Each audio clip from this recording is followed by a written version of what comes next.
अब आगे। संजू की बात सुनकर उसके साथ वाली लद्दकी ने संजू से प्यार से कहा, ठीक है, हम समझ गए। फिर वो वैभव से आराम से बोली, देखिए, हमें माफ कर दीजिए। हम मानते हैं हमारी गलती थी, लेकिन अभी हमारी गुद्धियां नादान हैं। आपकी गाधी का नुकसान हुआ और हमारी गाधी का भी नुकसान हुआ, तो बात बराबर हो गई और माफी मैंने आपसे मांग ही ली है। यह सुनकर संजू ने उस लद्दधाकी से मुंह फुलाते हुए कहा, भाभी, आप क्यों माफी मांग रही हैं? हमारी गलती नहीं थी, इनकी गलती थी। उस लद्दहकी ने प्यार से संजू के सर पर हाथ फेरते हुए कहा, बेटा, सबको अपनी गलती माननी चाहिए। वही वैभव ने अब खुद को संभाल लिया था। किसी लद्दहकी को भाभी बोलते देख वैभव ने अपने मन में कहा, भाभी, क्या मेजर आयान ने शादी कर ली? इतना सोचकर उसे पता नहीं क्यों, लेकिन उसे गुस्सा आ गया। लेकिन इस बार उसने शांति से उस लद्दहकी से कहा, कोई बात नहीं, आगे ध्यान दीजिएगा। फिर वो संजू को देखते हुए बोला, ध्यान दीजिएगा कि आगे गाधी उसके हाथ में ना दे जिसे ड्राइव करना ना आता हो। यह सुनकर संजू को गुस्सा आ गया। उसने वैभव को उंगली दिखाते हुए कहा, क्या मतलब है इसका कि मुझे ड्राइव करना नहीं आता? वैभव ने संजू की आंखों में देखते हुए एक टेढ़ी स्माइल करते हुए कहा, इसका जवाब मुझसे ज्यादा तुम्हें अच्छे से पता है। यह सुनकर संजू ने उसे घूर कर देखा तो अपना मुंह फेर लिया। संजू को ऐसे चेहरा फेरते देख वैभव की आंखें फिर से नम हो गई थीं। वो सच में उस लद्दधकी से बहुत प्यार जो करने लगा था। संजू ने उस लद्दधकी से कहा, चलिए भाभी, हम चलते हैं। उस लद्दधकी ने अपना हाँ में सर हिला दिया। संजू जाने लगी और ये देखकर वैभव का मन बेचैनी से भर गया। वो जल्दी से उसे देखकर बोला, तुम ऐसे नहीं जा सकती। ये सुनकर संजू रुक गई और पीछे मुद्दकर वैभव को देखकर बोली, क्यों नहीं जा सकती? आखिर आप होते कौन है मुझे रोकने वाले? ये सुनकर वैभव चुप हो गया। उसे संजू पर गुस्सा नहीं आ रहा था, क्योंकि संजू की आवाज में वो एक दर्द महसूस कर पा रहा था जिसका रीजन वो अच्छे से जानता था। उसने अपना सर झटककर अपनी कार की तरफ देखकर कहा, इसका जो नुकसान किया है उसकी भरपाई करो पहले। यह सुनकर संजू का मुंह हैरानी से खुल गया। उसने हैरानी से वैभव को ऊपर से लेकर नीचे तक देखते हुए कहा, मुझे नहीं पता था कि वैभव सिंह को एक छोटे से नुकसान की भरपाई चाहिए होती है। जो ऐसे ही लाखों लाखों का चेक फेंक देते हैं, उसे भरपाई चाहिए।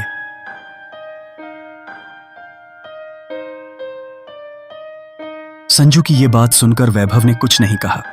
असल में तो वो संजू को रोकना चाहता था, इसलिए उसने ऐसा कहा था।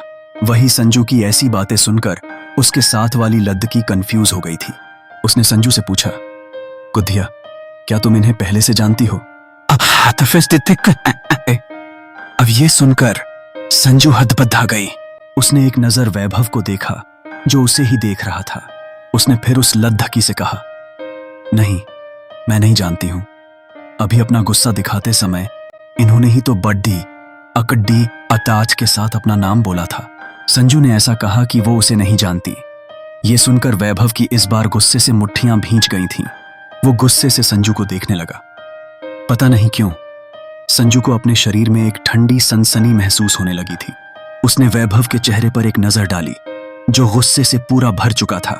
ये देखकर संजू ने जल्दी से अपनी नजरें वैभव पर से हटा ली और मुश्किल से अपने थूक को गले से नीचे उतारा।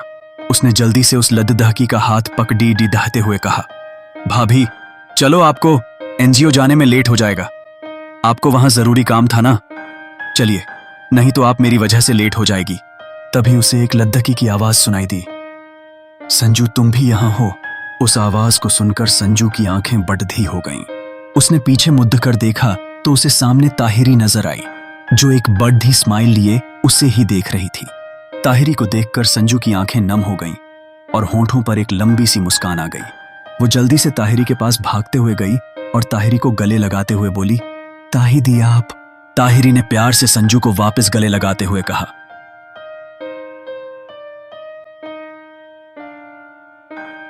हाँ मैं। संजू ताहिरी से अलग होकर उसके हाथ पगड़ी डहते हुए रूठते हुए बोली, आप तो मुझे बिल्कुल भूल चुकी है। आपको क्या एक बार भी मेरी याद नहीं आई? आपने एक बार भी मुझसे बात करने की कोशिश नहीं की, इसलिए मैं आपसे नाराज हूं। ताहिरी ने हंसते हुए कहा, तुम अब भी वैसी ही हो संजू।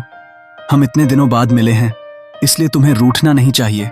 तभी संजू की नजर ताहिरी के माथे पर टीटीटीसीसिमशी पुडिढीसेशी। ये देखकर उसे परेशान होते हुए कहा, दी आपको ये चोट कैसे लगी? क्या आपके लिए? ताहिरी उसे बीच में ही रोकते हुए बोली, अरे मैं ठीक हूं, बस एक छोटा सा एक्सीडेंट हो गया था। देखो मुझे सिर्फ इतनी ही चोट आई है और कहीं चोट नहीं आई। ये सुनकर संजू ने एक राहत की सांस ली। फिर वो ताहिरी के आसपास देखने लगी। तभी उसे रोनित दिखाई दिया, जो उसे ही अपने हाथों को बांधे घूरे जा रहा था। ये देखकर संजू ने रोनित को देखते हुए कहा, भैया क्या ताहिरी दी आपके साथ आई है? रोनित ने बस अपना हाँ में सर हिला दिया। वो उससे कुछ पूछने जा रहा था कि तभी वैभव ने ताहिरी के हाथों को पकड़ी डिदाकर उसे अच्छे से देखते हुए कहा, ताही तुम्हारा एक्सीडेंट हुआ तो तुमने हमें कॉल लयो नहीं किया। आखिर तुम्हें जरूरत क्या थी शराब पीकर बाइक चलाने की? वैभव को गुस्सा करते हुए देख ताहिरी ने चिढ़ते हुए कहा, विभू मैं कोई बच्ची नहीं हूं जो मुझे ऐसे डांट रहे हो, और मैं बिल्कुल ठीक हूं। मुझे ज्यादा चोट नहीं आई और मैं तुम्हें इसलिए नहीं बता पाई क्योंकि फोन कहीं खो गया है।